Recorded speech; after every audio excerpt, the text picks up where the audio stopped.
GUJCET 2020-21 revision series में chapter number 4 रासायनिक गतिकी चैप्टर है ए चैप्टर नो आपणे अहींया रिविजन करीशुं। एनी अगाऊ चैप्टर नंबर 2 द्रावण और चैप्टर नंबर 3 विद्युत रसायन विज्ञान एनु रिविजन आपणे कर्युं हतुं। तो आजनुं चैप्टर है रासायनिक गतिकी चैप्टर नंबर 4। तो एनु रिविजन जोईए आपणे कया टॉपिक आपणे गुजकेट माटे एमां जरूरी छे। तो आ बधा टॉपिकने आपणे अहींया रिविजन करीशुं। तो रासायनिक गतिकी में पहलू ज आपणे तो रासायनिक गतिकी में प्रक्रिया है, प्रक्रियाना वेगनो अभ्यास करवामां आवे, प्रक्रियाना वेगनो अभ्यास करवामां आवे। हवे वेगनुं समीकरण आपणे याद राखशुं, प्रक्रिया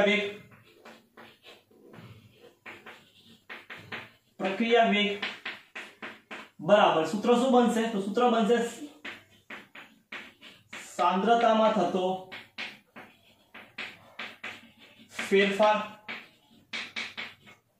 भाग्या ते माटे लागतो समय, ते माटे लागतो समय।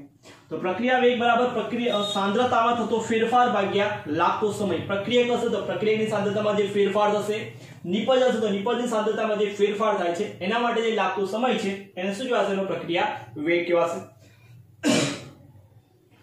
हवे शुं बनशे समीकरण? प्रक्रिया माटे लखવું છે તો પ્રક્રિયા માટે લખીએ આપણે। प्रक्रिया माटे શું બનશે? તો પ્રક્રિયા માટે બનશે વેગ બરાબર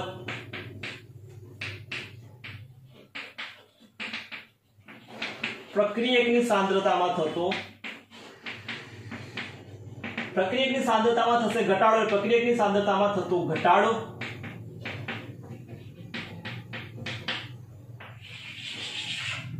प्रक्रियाની सांद्रताમાં થતો ઘટાડો ભાગ્યા તે માટે લીધેલો સમય, તે માટે લીધેલો સમય,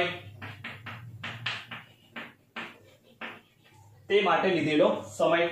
નિપજ માટે લખવું છે તો નિપજ માટે સમીકરણ બનશે નિપજ માટે તો નિપજ માટે સમીકરણ બનશે વેગ બરાબર નિપજની सांद्रताમાં થતો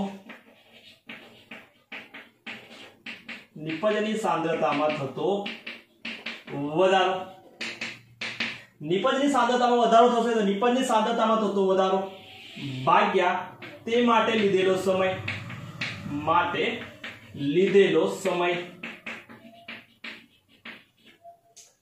सांद्रतामां थतो घटाडो प्रक्रियकनी अने निपजनी सांद्रतामां थतो वधारो समीकरण बनशे। आ समीकरणने आपणे लखीए। सपोज कोई प्रक्रिया छे आर, प्रक्रिया एमांथी निपज P मळे छे, निपज P मळे छे तो एक समीकरण बनशे वेग बराबर शुं लखाई शकाय? तो वेग बराबर माइनस सांद्रतामां थतो फेरफार तो delta R upon delta T बराबर plus delta P upon delta T लखी शकाय। निपजनी सांद्रतामां घटाडो थाय छे माटे माइनस साइन लख्યું, निपजनी सांद्रतामां વધારો થાય છે માટે પ્લસ સાઇન આપણે લખી શકીએ। તો delta R upon delta T અને delta P upon delta T લખાશે।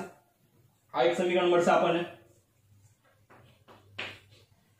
त्वरित वेग માટે લખવું છે, त्वरित એટલે કે ક્ષણિક સમય માટે મારે વેગ લખવું હોય તો त्वरित वेग માટે R इंस्टंटेनियस કહેવાશે ને R instant equal to delta છે જગ્યા પર આવશે D, સ્મોલ તફાવત હોય નાનો તફાવત डेल्टा જગ્યા પર R લખા, डेल्टा જગ્યા પર D લખાશે dr upon dt plus dp upon dt। तो माइनस dr अपॉन dt बराबर प्लस dp अपॉन dt લખાશે। प्लस અને માઈનસ સાઇન શું દર્શાવે? માઈનસ ઘટાડો દર્શાવે છે, પ્લસ વધારો દર્શાવે છે। તો આ એક સમીકરણ આપણને મળશે। તો આ સમીકરણ આપણે કોઈ સમીકરણ આપ્યું છે આપણને એના માટે લખવું છે તો એના માટે લખીએ આપણે समीकरण लई લે આપણે सपोज અહીં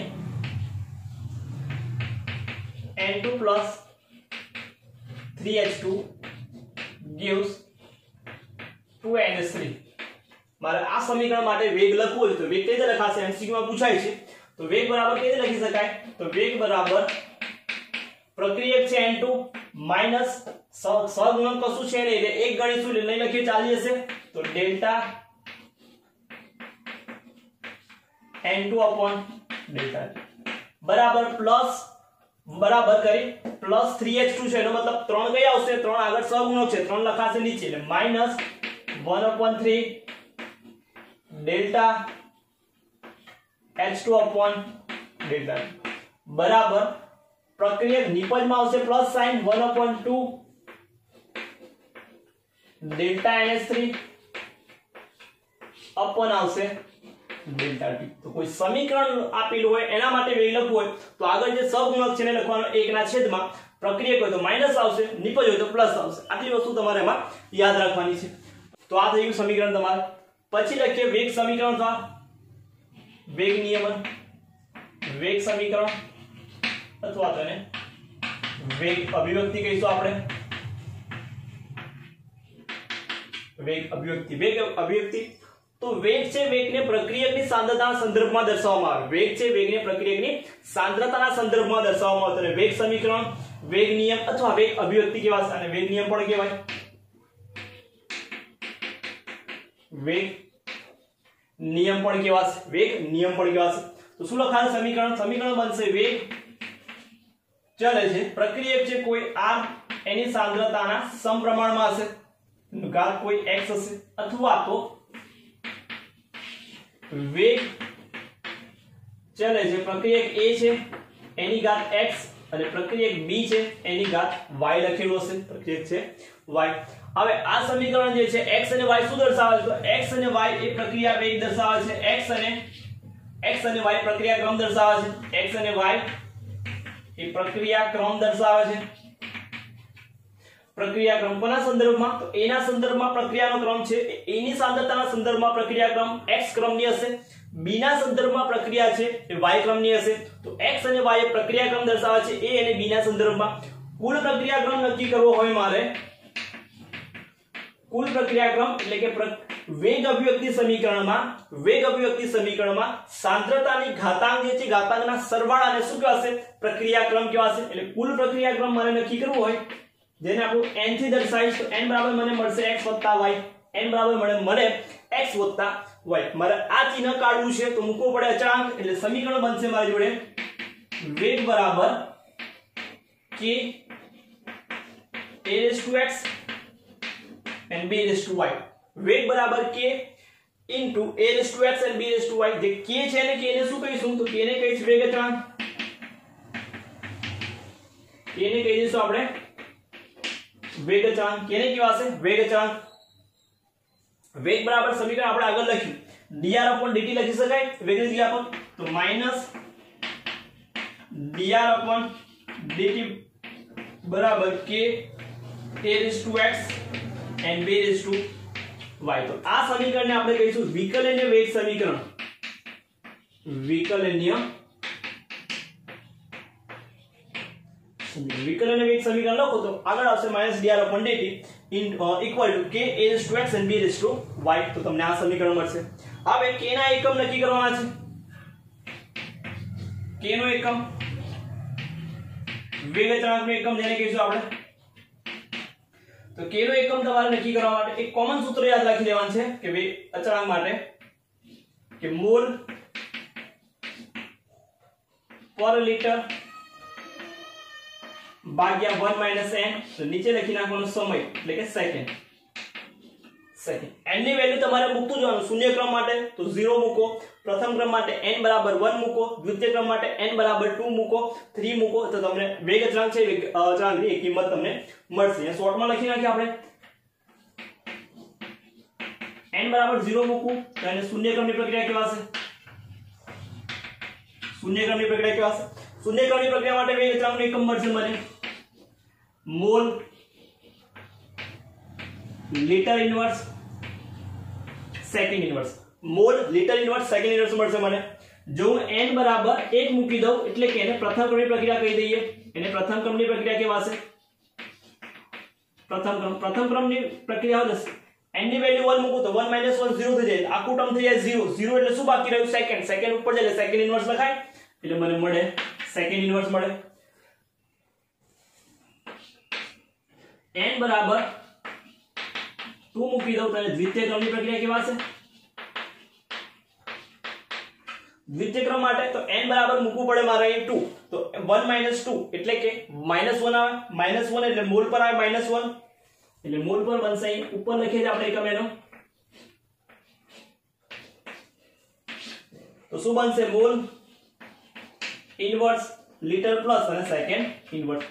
તો પ્રથમ ક્રમ શૂન્ય ક્રમ માટે મોલ હશે +1 હશે, જ્યારે લિટર -1 હશે। જ્યારે દ્વિતીય ક્રમ લખવું હોય તો -1 મોલ પર લાવી દેવાનું ને લિટર પર +1 કરી દેવાનું, સેકન્ડ ઇનવર્સ એવું ને એવું રાખવાનું। તો તમારે આ છે એ વેગ અચળાંકનો એકમ વેગનો એકમ તમારે લખવું હોય તો વેગનો એકમ લખી શકાય અહીં।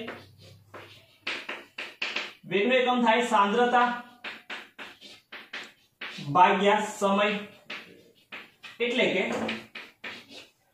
કે શું લખાશે મોલ પર લિટર એન્ડ સેકન્ડ ઇનવર્સ। આ તમારો વેગ અચળાંકનો એકમ। જો વાયુ સ્વરૂપે હોય તો શું આવશે વાતાવરણ, એટલે કે સપોઝ વાતાવરણ એટીએમ માં છે તો વાતાવરણ સેકન્ડ ઇનવર્સ, દબાણ છે દબાણ આપેલું હોય તો દબાણ એક વાતાવરણમાં તો વાતાવરણ 12 હોય તો 12 માં સેકન્ડ ઇનવર્સ તમારે આ બનશે વેગનો એકમ। ચાલો પ્રક્રિયા છે, પ્રક્રિયા બે પ્રકારની હશે। પ્રક્રિયા બે પ્રકારની, જો એક જ તબક્કામાં થશે પ્રક્રિયા, એક જ તબક્કામાં થશે પ્રક્રિયા તો એને પ્રાથમિક પ્રક્રિયા કહેવાશે।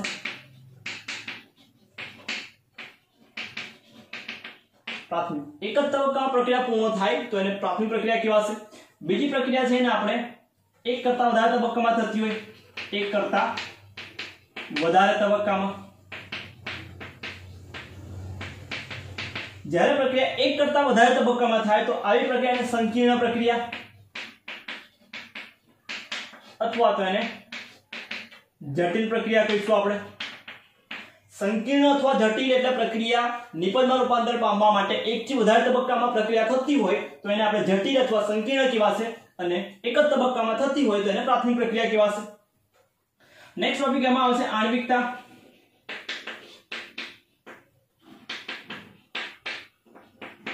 આણ્વિકતા એટલે પ્રક્રિયામાં પ્રાથમિક પ્રક્રિયામાં અથવા જે પ્રાથમિક પ્રક્રિયા છે એ પ્રાથમિક પ્રક્રિયામાં ભાગ લેતી સ્પીસીસ અણુ આયન કે પરમાણુ એની સંખ્યા જે છે સંખ્યા કે જે નિપજમાં રૂપાંતર પામે છે એને આપણે શું કહીશું આણ્વિકતા કહેવાશે।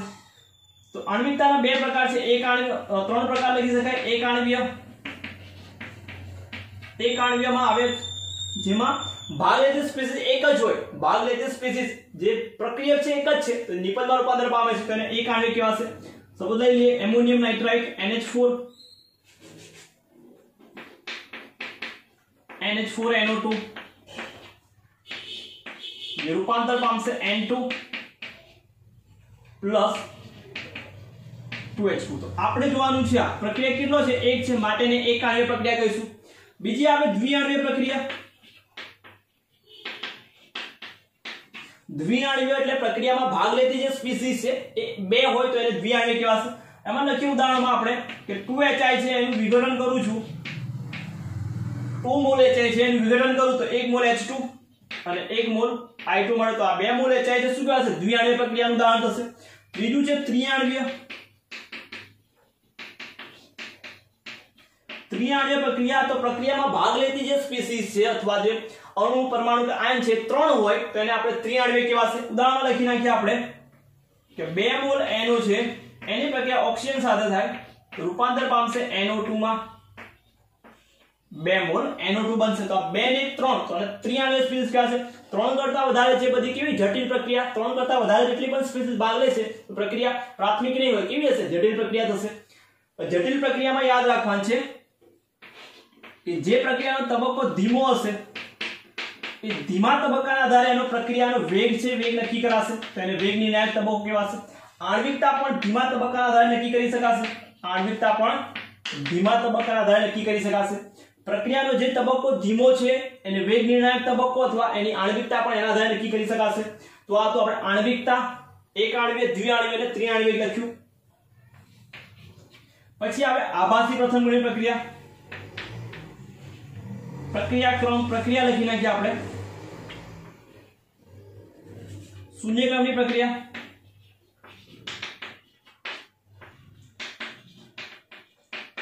શૂન્ય ક્રમની પ્રક્રિયામાં તમારે પ્રક્રિયાનો વેગ છે પ્રક્રિયાની સાંદ્રતાના 1 ઘાતાંકના સમપ્રમાણમાં હોય, એટલે કે મારે સમીકરણ સ્વરૂપે લખવું હોય તો વેગ એ પ્રક્રિયક સાંદ્રતા છે r એના શૂન્ય ઘાતાંકના સમપ્રમાણમાં હશે। પ્રક્રિયાનો વેગ એ પ્રક્રિયકની સાંદ્રતાના શૂન્ય ઘાતાંકના સમપ્રમાણમાં હશે। આના માટે કયા સમીકરણ તમારે યાદ રાખવાના છે તો પહેલું વેગ અચળાંકનું સમીકરણ તમારે યાદ રાખવાનું છે k બરાબર r0 - r अपॉन टी। આ એક સમીકરણ તમારે યાદ રાખવાનું છે। r k બરાબર r0 minus r upon t આવશે। બીજું સમીકરણ તમારે એમાં યાદ રાખવાનું છે અર્ધ આયુષ્ય સમયનું t1/2 બરાબર શરૂઆતની સાંદ્રતા r0 ભાગ્યા 2 સોરી r0 ભાગ્યા 2k આવશે। r0 ભાગ્યા 2k લખાશે। તો આ એક સમીકરણ તમારે અર્ધ આયુષ્ય સમયનું સમીકરણ યાદ રાખવાનું છે। ગ્રાફમાં તમારે યાદ રાખવાનું છે કોનો ગ્રાફ દોરવામાં આવે તો r વિરુદ્ધ એટલે કે સાંદ્રતા વિરુદ્ધ t નો એટલે કે સમયનો આલેખ દોરવામાં આવે તો આંતરછેદ જે છે એની કિંમત તમને r0 જેટલી મળશે અને ઢાળની કિંમત છે તમને -k મળશે। ગ્રાફ તો સીધી રેખા મળશે। તો શૂન્યીકરણની પ્રક્રિયામાં મળતો આલેખ જે છે સીધી રેખા મળે જેમાં r0 આંતરછેદ અને ઢાળની કિંમત -k જેટલી મળશે। તો આ એક વસ્તુ યાદ રાખવાની છે એમાં। પછી લખી નાખીએ પ્રથમ ક્રમની પ્રક્રિયા લખી નાખીએ। આ સમીકરણ લખીએ આપણે સમીકરણને સપોઝ આ રીતે લખીએ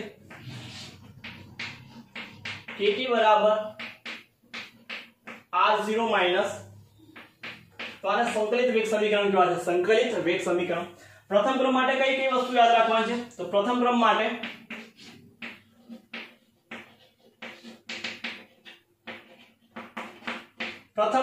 તો પહેલા પ્રથમ ક્રમની વ્યાખ્યા શું કહે છે પ્રક્રિયાનો વેગ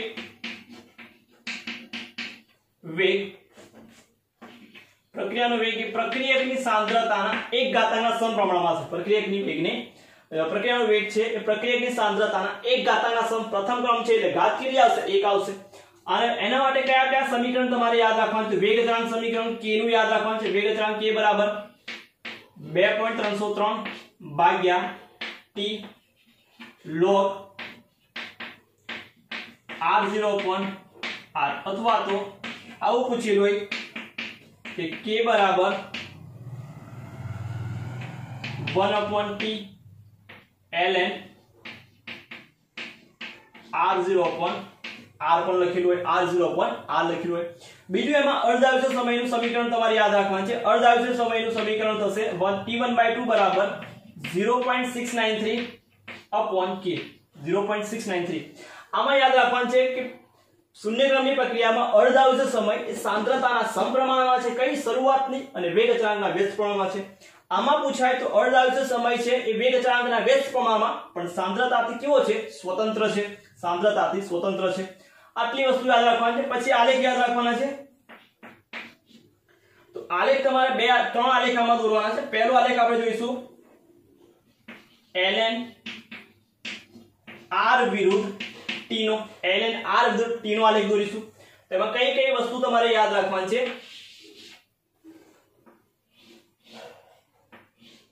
તો ln r છે એ x એક્સિસ પર અને t છે ને આપણે x એક્સિસ પર લઈશું। આ જે મળશે જેને આંતરછેદ કહેવાશે। તો આંતરછેદની વેલ્યુ મળશે તમને ln r0 જેટલી અને ઢાળની કિંમત જે છે એ મળશે તમને -k જેટલી। તો ln r વિરુદ્ધ t નો ગ્રાફ પૂછાય પ્રથમ ક્રમની પ્રક્રિયા માટે તો આમાં આંતરછેદની કિંમત તમારે ln r0 જેટલી મળે અને ઢાળની કિંમત તમને -k જેટલી મળશે। સેકન્ડ ગ્રાફ તમારે યાદ રાખવાનું છે એમાં કે log r વિરુદ્ધ t નો ગ્રાફ દોરવામાં આવે। log r વિરુદ્ધ t નો ગ્રાફ દોરવામાં આવે તો એ પણ ગ્રાફ સીધી રેખા મળશે આ રીતે log r y એક્સિસ પર અને t x એક્સિસ પર। આમાં જે આંતરછેદની વેલ્યુ યાદ રાખશું આપણે એ મળશે ln r0 જેટલી log r0 જેટલી મળશે અને ઢાળની કિંમત તમે શોધશો તો ઢાળની કિંમત મળશે -k upon 2.303 -2.303 k upon 2.303 મળશે। આલેખ સીધી રેખા। ત્રીજો આલેખ એમાં તમારે યાદ રાખવાનો છે કે log r0 upon r વિરુદ્ધ t નો ગ્રાફ દોરું તો કેવો મળશે તો મને ગ્રાફ મળશે આ રીતે ઉદ્ગમ બિંદુમાંથી શરૂ થશે।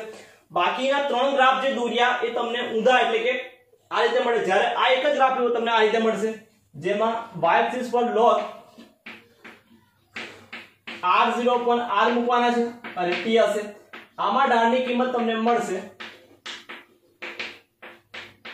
માઈનસ k એટલે ઢાળની કિંમત કેટલી મળશે માઈનસ ને સોરી પ્લસ k મળશે આમાં પ્લસ k જે મળશે આંતરછેદ પૂછાય છે આંતરછેદ કેટલો મળે આમાં તો આંતરછેદ મળશે તમને અહીંયા 0 આંતરછેદની વેલ્યુ મળશે 0 તો શૂન્યક્રમ પ્રથમ ક્રમમાં તમારે આટલી વસ્તુ એમાં યાદ રાખવાની છે જો પ્રક્રિયા વાયુ અવસ્થામાં હોય તો વાયુ કલા માટે પ્રથમ ક્રમની પ્રક્રિયા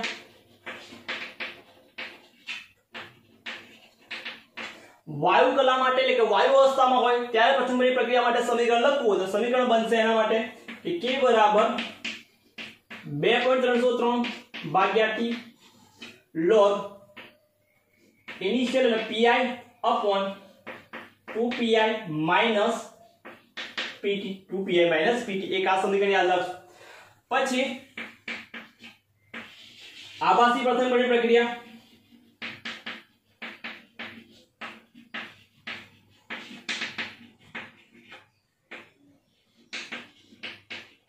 આભાસી પ્રથમ ક્રમની પ્રક્રિયા એટલે કોઈ બે પ્રક્રિયા છે એમાં એક પ્રક્રિયાની સાંદ્રતા જે છે બદલાય નહીં પ્રક્રિયામાં બદલાશે મતલબ ફેરફાર કરવાથી પ્રક્રિયામાં કોઈ પ્રકારનો ફેરફાર નહીં થાય મતલબ એનો અચળ જે સાંદ્રતા છે કેવી અચળ રહે તો એ પ્રક્રિયાની આભાસી પ્રથમ છે બે પ્રક્રિયા પણ બંનેમાંથી કોઈ એકની સાંદ્રતા કેવી રહેશે અચળ રહેશે પ્રક્રિયા દરમિયાન જે થતો ફેરફાર છે ફેરફાર કેવો છે નહિવત છે તો આવી પ્રક્રિયાને પ્રથમ ક્રમની પ્રક્રિયા કહીશું આપણે તો પ્રથમ ક્રમની પ્રક્રિયા માટે લખવું હોય ઉદાહરણમાં છે એસ્ટર નું જળ વિભાજન CH3COO C2H5 પાણી ઉમેરાશે H2 જળ વિભાજન કરે છે એસિડ ની હાજરીમાં જેમાં H2O ની સાંદ્રતા અચળ રહે છે H2O ની સાંદ્રતા અચળ એટલે પ્રક્રિયા ક્રમ કોના આધારે નક્કી કરીશું આપણે તો ખાલી એસ્ટર ના આધારે નક્કી થાય તો આ પ્રથમની પ્રક્રિયાને આભાસી પ્રથમ ક્રમની પ્રક્રિયા કહેવાશે નિપજમાં શું મળે તો નિપજમાં મળે CH3COOH C2H5OH મળે વેગ લખવું હોય તો વેગ બરાબર k બરાબર વેગ બરાબર k CH3COO C2H5 એ રીતે મારે બીજું ઉદાહરણ લખવું હોય તો સુક્રોઝનું જળ વિભાજન જે C6H22H22O11 સુક્રોઝનું જળ વિભાજન કરીએ આપણે એસિડ ની હાજરીમાં H2O મેળવશે એ પણ આભાસી પ્રથમ ક્રમની પ્રક્રિયા કહેવાશે જેમાં C6H12O6 C6H12O6 એટલે ગ્લુકોઝ અને ફ્રુક્ટોઝ મળશે આના માટે વેગ લખવું હોય તો આના માટે પણ સેમ સમીકરણ વેગ બરાબર k C12H22O11 આ તમારું ચોથું ચેપ્ટર એનું આખું રિવિઝન અહીં સુધી કોઈ ડાઉટ હોય તો બોલો ચોથા ચેપ્ટરમાં રાસાયણિક ગતિકીમાં ગુસ્કેટ માટે આટલા ટોપિક તમારે રિવાઇઝ કરવાના હતા ચેપ્ટરમાં કોઈ પણ પ્રકારનો ડાઉટ હોય તો WhatsApp ગ્રુપ અથવા તો જે ટેલિગ્રામ ગ્રુપ છે એમાં મેસેજ કરો જેથી આપણે ડાઉટને સોલ્વ કરીશું